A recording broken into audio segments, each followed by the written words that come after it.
seksual itu adalah segala jenis kontak seksual yang tidak dikehendaki atau tanpa persetujuan. Nah, dalam pengertian ini ada dua konsep penting yang perlu digarisbawahi dan dipahami gitu. Yang pertama, identitas gender, yang kedua adalah persetujuan.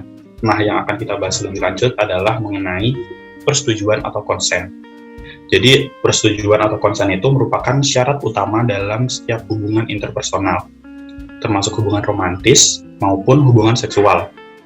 Nah, tanpa adanya persetujuan, sebuah perbuatan tertentu itu dapat dikatakan dilakukan dengan paksaan atau tekanan. Nah, tanpa persetujuan pihak-pihak yang terlibat, sebuah aktivitas seksual itu dapat diklasifikasikan sebagai kekerasan seksual dan bisa dilaporkan juga atas kasus kekerasan seksual seperti misalnya pelecehan, pemerkosaan, dan sebagainya. Ada banyak contohnya. Aku udah merangkum beberapa prinsip terkait persetujuan atau konsen yang perlu digarisbawahi. Yang pertama adalah diberikan oleh orang dewasa. Kenapa harus orang dewasa? Karena anak-anak itu dianggap belum memiliki kapasitas untuk memberikan persetujuan dan mungkin mereka masih belum mengerti lebih jauh ya tentang hubungan seksual, dampak-dampaknya apa saja, konsekuensinya apa saja. Nah, jika tindakan seksual itu dilakukan terhadap anak-anak yang masih belum tahu apa-apa, belum memiliki kapabilitas untuk menentukan pilihannya, maka tindakan tersebut jelas termasuk dalam kekerasan seksual. Yang kedua adalah dinyatakan secara jelas dan bukan asumsi. Nah, di sini tuh konsen lebih dari sekedar yes atau no secara verbal gitu. Persetujuan dan pertanyaan untuk meminta persetujuan itu harus dinyatakan secara verbal dengan jelas. Persetujuannya tidak boleh diasumsikan dari gestur tubuh atau penampilan maupun ekspresi nonverbal lainnya. Misalnya, seseorang yang diam atau seseorang yang tidak melawan, seseorang yang bersentuhan fisik apalagi secara tidak sengaja, dan seseorang yang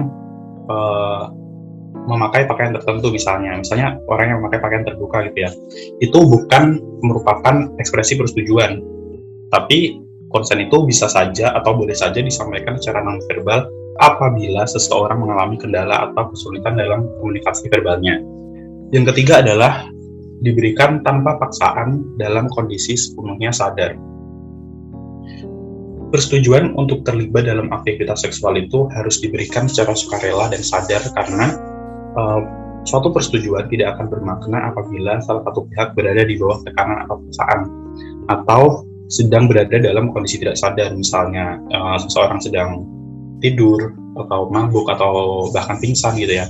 Sedangkan tekanan atau paksaan itu dapat berupa intimidasi maupun ancaman-ancaman secara fisik, psikis, emosional, bahkan sampai ekonomi gitu. Prinsip yang keempat adalah spesifik. Persetujuan untuk suatu tindakan seksual tertentu itu bukan berarti persetujuan untuk tindakan yang lainnya. Misalnya nih, seorang setuju untuk bergandengan tangan. Nah, setuju untuk bergandengan tangan itu bukan berarti setuju untuk dipeluk atau dirangkul gitu ya. Prinsip yang kelima adalah tidak berlaku selamanya dan dapat ditarik kembali. Konsen atau persetujuan itu dapat ditarik kembali oleh kedua belah pihak, kapanpun, dimanapun, dan dalam kondisi apapun. Prinsip yang keenam adalah terlepas dari relasi antar pelaku. Suatu tindak seksual dalam sebuah relasi pacaran misalnya ataupun pernikahan itu perlu mendapatkan persetujuan. Misalnya, kita tahu nih pasangan kita pernah melakukan hal A dengan mantannya gitu. Belum tentu juga dia mau melakukan hal yang sama dengan kita gitu. Nah, untuk itulah komunikasi atau dialog dua arah antar personal, antar pasangan itu sangat penting agar tidak terjadi suatu tindak kekerasan seksual. Selanjutnya, bagaimana jika kita mengalami kekerasan seksual atau dengan kata lain kita menjadi korban dari suatu tindak seksual?